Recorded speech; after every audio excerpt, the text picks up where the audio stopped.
With the primary on Tuesday, we push the candidates off their talking points. You're pushing here. Well, I'm pushing. I am pushing. One took off before an interview even started, while another let it rip. Because he is a callow tool. Well, yet another took a bit of a turn. And did you, in fact, sacrifice a goat? That happened. We put the candidates to the test and explain the solar amendment on Tuesday's ballot, while our pollster Matt Towery reveals his predictions for Tuesday night. Plus, in our humor segment, we'll bring you the best of our viewer mailbag. This is Money, Power, and Politics. We'll start tonight with an upset alert. We're seeing something different in the vote-by-mail returns heading into Tuesday because people who do not usually vote are voting in much higher numbers in the state primary. These are not considered likely voters by the pollsters, so they are not likely included in many of the polls. So we could have some surprises in the works. What does that mean? Oh, for example, in the Democratic Senate race, do not be stunned if Polk County Congressman Alan Grayson pulls off a stunner. We still say Patrick Murphy is the clear favorite based on our Fox 13 polling, and Matt's going to take us through the data on that in just a few minutes. But Grayson still has a shot at this, especially when people are fed up with the establishment in Congress and want to shake things up. What do you have a higher opinion of, Congress or dog poop? Well, the White House is backing Murphy in this Democratic race, so when I sat down with Grayson, I asked him why.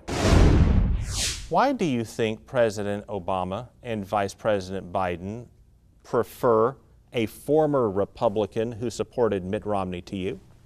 Because he is a callow tool. That's why. Well, Grayson's ex-wife claims that he beat her for years. Grayson strongly denies that, and they got an annulment, and video appears to refute at least one of her claims and in fact shows her confronting him. But the allegations have dogged Grayson on the campaign trail, and he's also faced allegations of mismanaging a family hedge fund. If there was something to this, why didn't the Ethics Committee form an investigative subcommittee?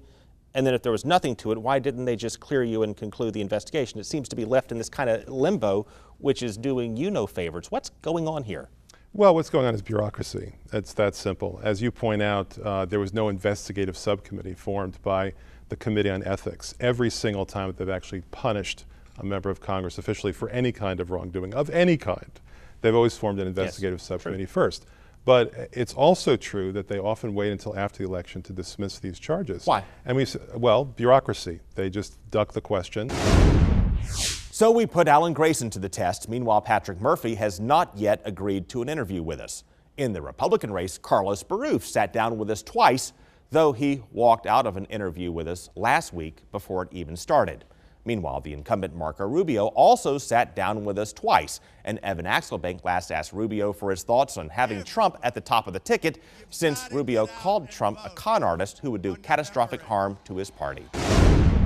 Do you think the Republican Party should still be confident in his ability to win the election in November? Well, first of all, he's not running against Abraham Lincoln or Hillary Clinton's a badly damaged candidate. And so he'll have an opportunity. It'll be close. Florida is always going to be close. I mean, there's a large number of people that are locked in on both sides, and so you're always going to have a campaign on the what they call, obviously the swing voter.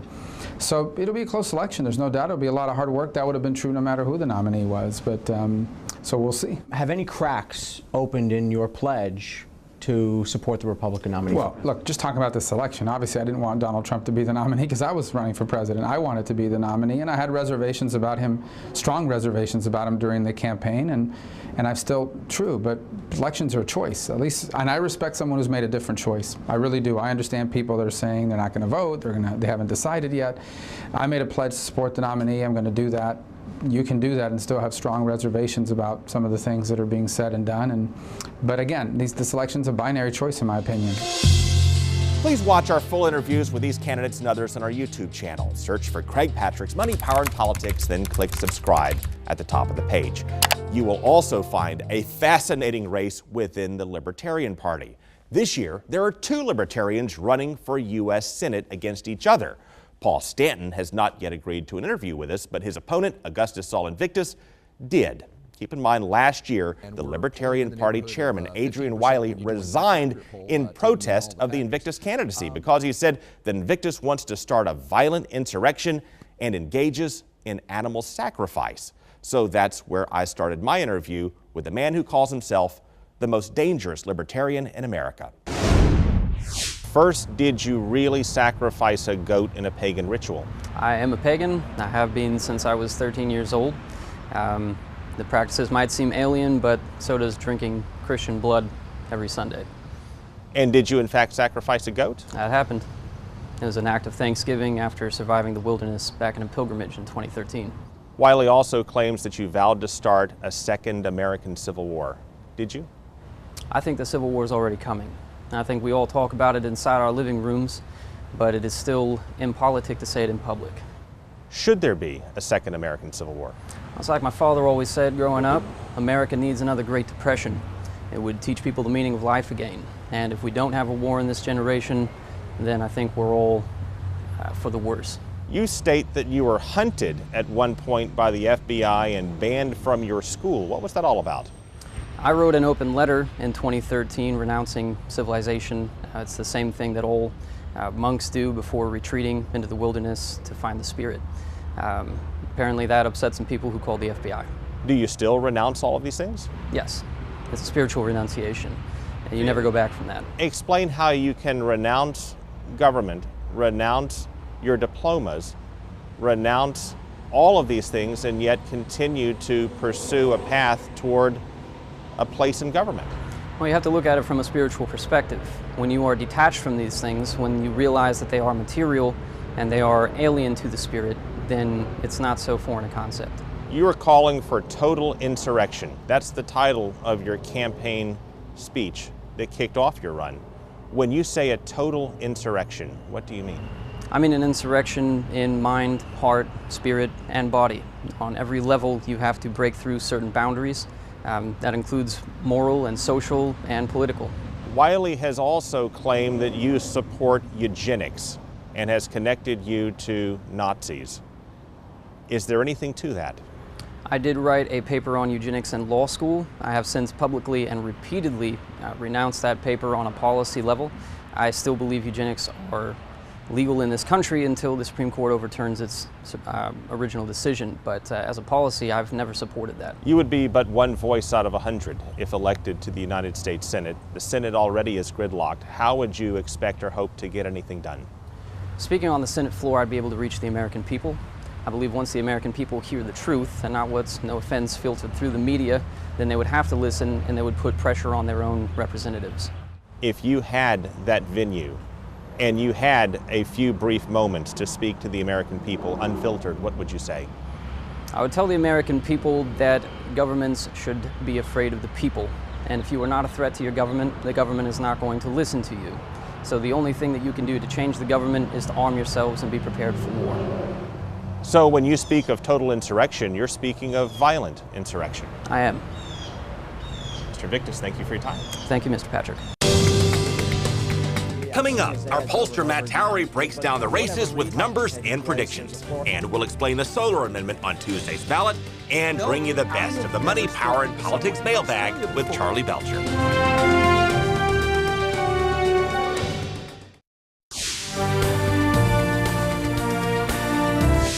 Okay, please welcome our pollster, Matt Towery. Matt, thank you again for joining us. Give us your calculus in the Democratic Senate race, Murphy versus Grayson. Notwithstanding weather problems or some other event that we're not aware of at the moment, I would expect that Murphy will win that race. It's pretty much presumed that he would win. He's had some pretty effective ads on television, so I expect him to emerge as the Democratic nominee. In the Republican race, you have Carlos Broof, who has spent millions of his own dollars, but is getting, in at least the polling we've seen, no traction whatsoever against Marco Rubio. Yeah, you know, that has puzzled me. I've seen his ads over and over again, but for whatever reason, he's not catching on with the voters. Our poll that we conducted for Fox 13, admittedly several weeks ago, showed Marco Rubio with a substantial lead. I expect Marco Rubio to be the nominee of the Republican Party. Again, weather could change things and the like, but right now it looks like we'll see Murphy versus Rubio in the general. And you've polled on that theoretical matchup. What is it showing right now in Florida? Well, you know, almost all the polls, including our Fox 13 poll, show the race tightening. Rubio, on average, has about a 3 or 4 point lead. I expect that to be a very tough race. Rubio is really stuck in a tough position because, of course, he ran against Donald Trump, and now he has to run and hope that Donald Trump has coattails, at least turnout coattails in Florida. So that's going to be a tough one. Rubio would still be favored, but by a fairly, insignificant margin right now. And in the presidential race, we look at the polls for the movement. What kind of movement are you seeing, not just nationwide, but in Florida, Clinton versus Trump? Well, I mean, we've seen some narrowing in the polls this last week as Donald Trump finally decided to stay truly on message, and certainly with the revelations related to the emails with the Clinton the Clinton Global Foundation. I think there is some tightening taking place. There's a Florida Atlantic poll that came out yesterday that showed Trump actually ahead. I think it's somewhere in the middle. Our Fox 13 poll showed Trump trailing Clinton by about 1. I think that's probably where it is. Florida's going to be a very tight race. And interestingly, since Trump has not been on TV very much, if he ever really takes to television on the airwaves, then he might actually truly get ahead in Florida, but I don't think he's ahead right now. Matt, thanks for crunching the numbers for us. Absolutely. Okay, now a programming note. On weekends, you may know Charlie Belcher reads through our Money, Power, and Politics mailbag. And while he has this rare night off, we decided to look back at some of our favorite moments from Charlie Reads the Mail. Hello, this is Craig. Yeah, Mr. Trump? Yeah, I'll be right there. Bye. Wow. He gets the coolest phone calls. Oh, look at that. He left his email up. Well, Craig's a pretty busy guy. I'll help him. I'll help him return his emails. All right, let's see. Craig, we regret to inform you that your request to be added to the Mr. T fan club has been denied. We've watched your show and just don't think it's a good fit. Ouch. Is Craig playing with action figures on his desk? Wait a second. Why am I the Joker? There. That's much better, because everybody knows I'm Batman. Oh, poor Craig. He forgot his Boo Bear. How's he getting to sleep at night in Cleveland? But wait, Mr. Trump! Mr. Trump, hey, These idiots on television. He just left. Give me a break. he just left. He's watching the Charlie Belcher bit. He wasn't very happy about it. What Belcher bit? The one that's on TV right now. It's on now? Yeah. What's he doing? Making fun of you. Oh, You're fired. Well, hello there, Money, Power, Politics audience. Charlie Belcher here in the Fox 13 mailroom. Yes, apparently I did such a good job answering Craig Patrick's mail. Now I'm in charge of delivering all of the mail here at Fox 13. That's okay. I'm fine with that. I don't even know who some of these people are. Listen to me, O'Reilly. Oh, hey, Russell, I have some of your mail here. I'm the one delivering now because I do such a good job on Money, Power, Politics that they want me to, maybe I'll be the Have a good day. Let's get back to checking the Money, Power, Politics mailbag, shall we? Chrissa says, and this is in reference of the little debate we had with Judge Marissa on whether you have a right to be stupid.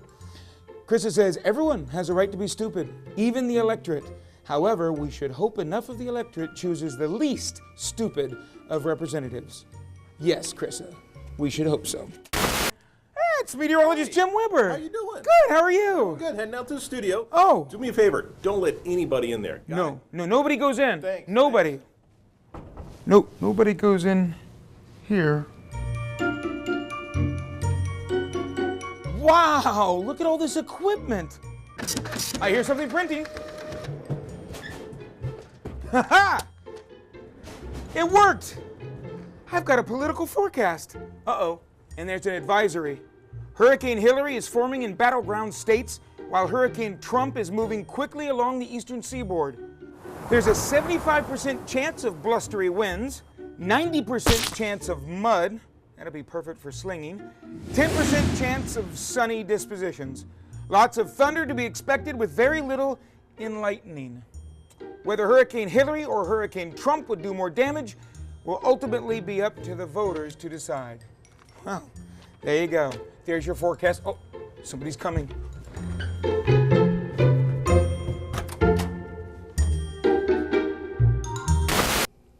Oh no, I need to talk to Craig Patrick about this. Like a good neighbor, Craig Patrick's here. I'm here to grant you your wish. I love how that works. Yeah, I'll also pop in along the way as we answer real emails from all of you. So please send us a note. The email address is mppmailbag@yahoo.com. Coming up, we'll explain Amendment 4 on Tuesday's ballot and the effect it could have on solar energy and the highlights and lowlights of a crazy week in politics.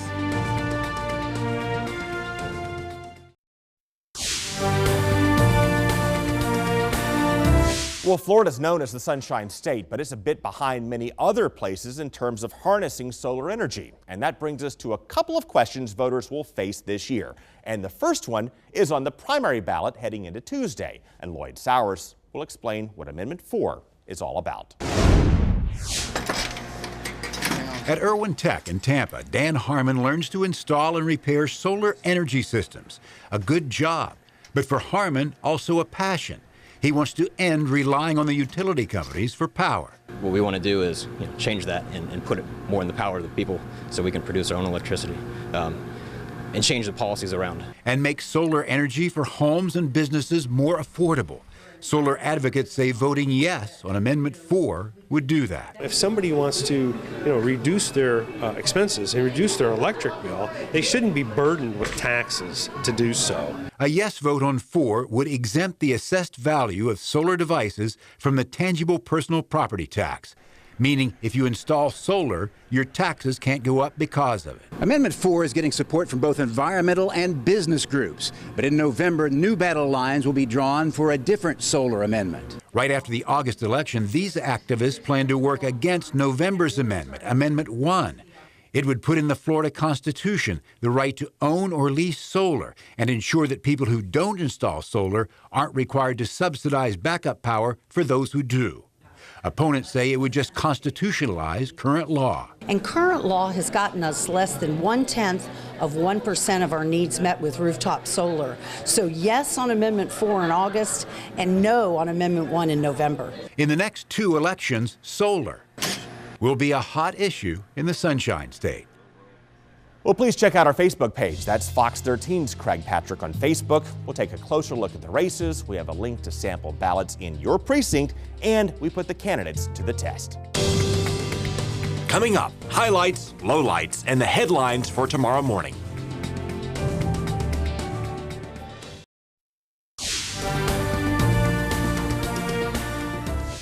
Okay, on our Sunday Extra, we take a look back at some of the highlights of the week. We had an interesting one on the lighter side. Let's see, I lost an argument to Charlie in court. We had resolution to the Battle of the Bay on political squares, and I got the best of Scott Smith. Here's a look back at the Week in Review. Clearly, in modern politics, the tone used to be softer. I'd like to introduce the old Eisenhower ad. You like Ike, I like Ike, everybody likes Ike. Compare that to how people interact with our president today. You do realize that 90% of the domestic terrorist attacks are done by left-wing environmental radicals and not people like me. What's the difference? It was worse back then. What's the difference? You want to know the truth? What is the truth? Okay, you want the truth? Just give us the truth right here, right now. You can't handle the truth. I've always wanted to do that in the courtroom, Your Honor. Thank you. Don't really care who wins the argument. Always wanted to do that. My friend Ollie always wants to take a lot of pictures. Well, he's got a problem with Ollie taking all those pictures. Yeah. What is it? Is it that? A, Ollie may catch him sleeping in his suit, on the couch I might add. B, catch him picking his nose. C, catch him picking his toenails. Or D, catch him hiding the secret tapes. Oh, he wouldn't do that. Picking his toenails is just so disgusting. Yeah. But I'm gonna go with that. Let's go You're C. gonna go toenails. All right, C. take a look. My friend Ollie always wants to take a lot of pictures. I'm afraid he'll catch me picking my nose. Oh, so close. All right. Who said Republicans understand the importance of bondage between a mother and child? That would have to be Dan Potato Quayle. Dan Quayle, that sounds too easy. Is she bluffing you, or is she? Well, it could be him, or it could be George W. Bush. There's a lot of candidates for that one. I'm going to agree. Agree. Well, the actual answer, it was Dan Quayle, and with this, look at this. That means it evens up. We have worked to a draw. Tampa and St. Petersburg, 2 games each. Congratulations to both of you. Good game, Mr. Mayor. Good game, very fitting. Thank you so much for joining us. We had a lot of fun. Of course, we'll bring you back for some serious issues throughout the year. Thank you so much for your time. All right. Okay, we'll be right back. Oh, there you have it. We're going to roll out some new humor segments beginning on Monday night. We have some fun stuff planned. And on the serious side, if you look at the race right here in Florida, it is neck and neck. Hillary Clinton holds on to a very slight lead in the state of Florida. Our last polling gave her a 1-point lead. Mason Dixon up by 2, but Donald Trump is certainly making a play, and he knows that politics in this state can turn on a dime. Meanwhile, you have both campaigns throwing the race card at each other, tying each other, at least trying to bigotry. It is sliding into the ditch. This is clearly a turning point in the race. We have a lot of ground to cover, as well as the primaries. We will see you again tomorrow night. Take care.